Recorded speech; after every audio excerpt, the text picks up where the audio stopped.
In the middle of the Tet Offensive, perhaps the most emblematic episode of the Vietnam War, the North Vietnamese People's Army of Vietnam and the Viet Cong executed a brutal joint assault across the entire southern half of the nation during a supposed ceasefire. Within 56 hours of the attack beginning, Sergeant Drew Dennis Dix led a handful of American, South-Vietnamese, and Allied troops in the liberation of the Province of Chau Doc. It was a rare but decisive victory in the chaotic circumstances. A total of 200 enemies were killed or captured thanks to the heroics of Dix, who inspired an otherwise fatigued and ragtag force. During the battle, Dix went door to door under intense machine gun and mortar fire. For what he would do next, Dix would become the first enlisted Special Forces soldier to ever receive the Medal of Honor.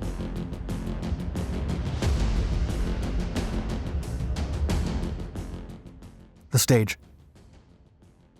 When World War II ended, the Indochina region of Southeast Asia became the focus of attention in a politically and socially divided world.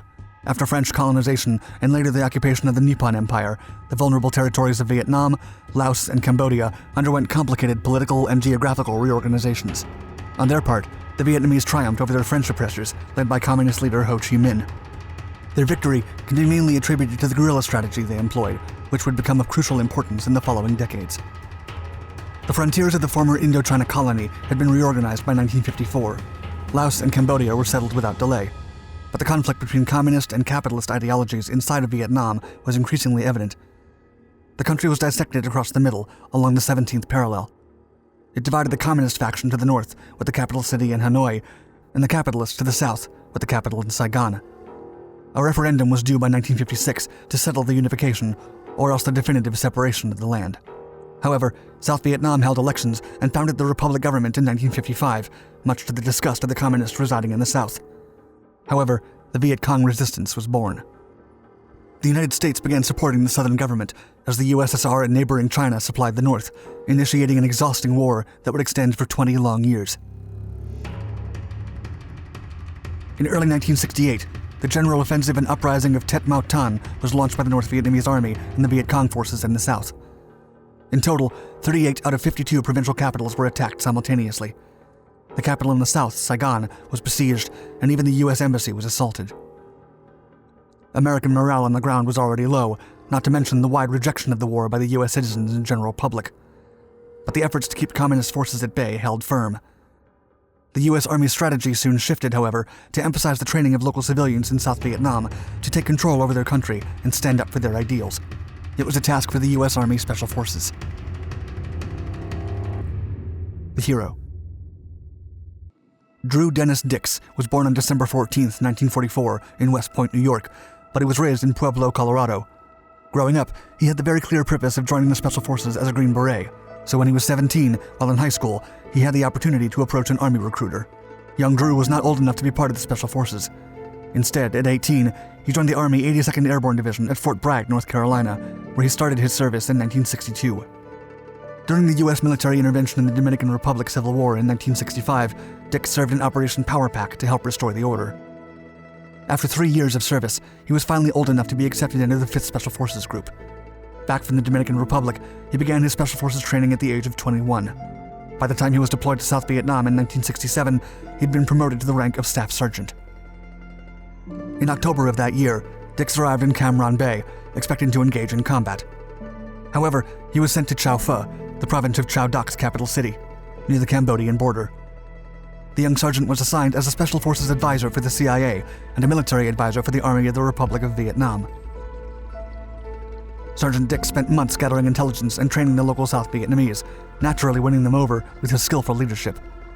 His superiors, peers, and followers acknowledged his professional competence and personal courage, which would go down in history, inspiring many generations to come.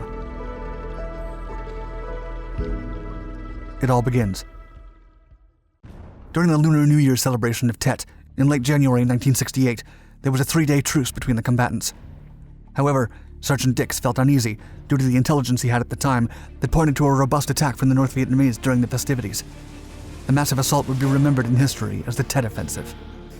The U.S. government and the Allies had called for an official ceasefire with the communist forces, seeking to back out from the conflict. The communists, however, took advantage to prepare for a mighty blow. Dix knew the area very well by then and anticipated trouble ahead. On January 31st, he assembled a patrol to guard the borders by boat. While sailing the river, they got into minor skirmishes.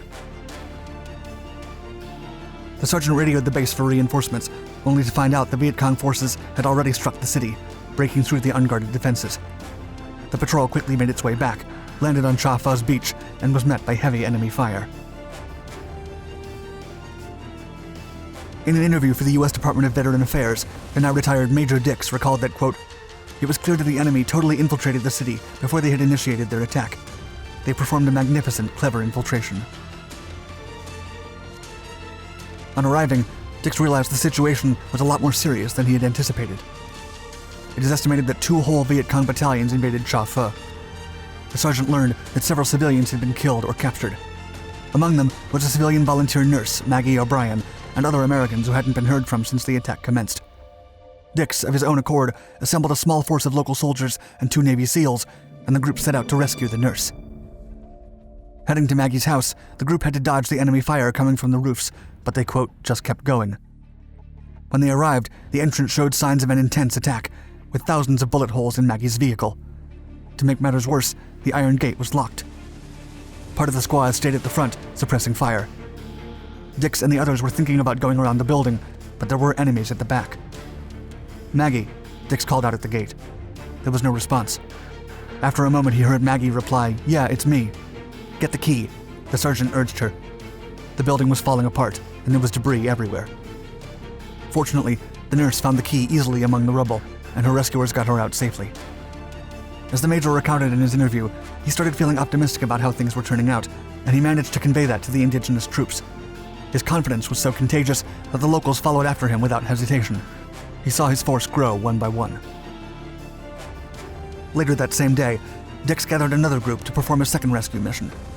They got 10 civilians out of 2 buildings while enduring heavy mortar fire, further inspiring the local South Vietnamese army to counterattack. Over the course of 2 days, Dix restored the South Vietnamese morale and led the locals to clear the area, building by building. Whenever the force took over a critical intersection, the sergeant, astutely, left some wounded soldiers behind to hold the position while he recruited fresh ones. That's how, little by little, he took the whole city back. Moreover, the party rescued dozens of Free World civilians and American employees along the way. Not to mention the crucial buildings they recovered from the Viet Cong and all the enemies the sergeant alone neutralized. The small force managed to capture over 20 prisoners, including a high-ranking Viet Cong official. Afterward, Dix headed to the deputy province chief's residence and rescued his wife and children from the enemy's soldiers. Legacy. Given his exploits during the Tet Offensive, Sergeant Dix was immediately promoted to first lieutenant.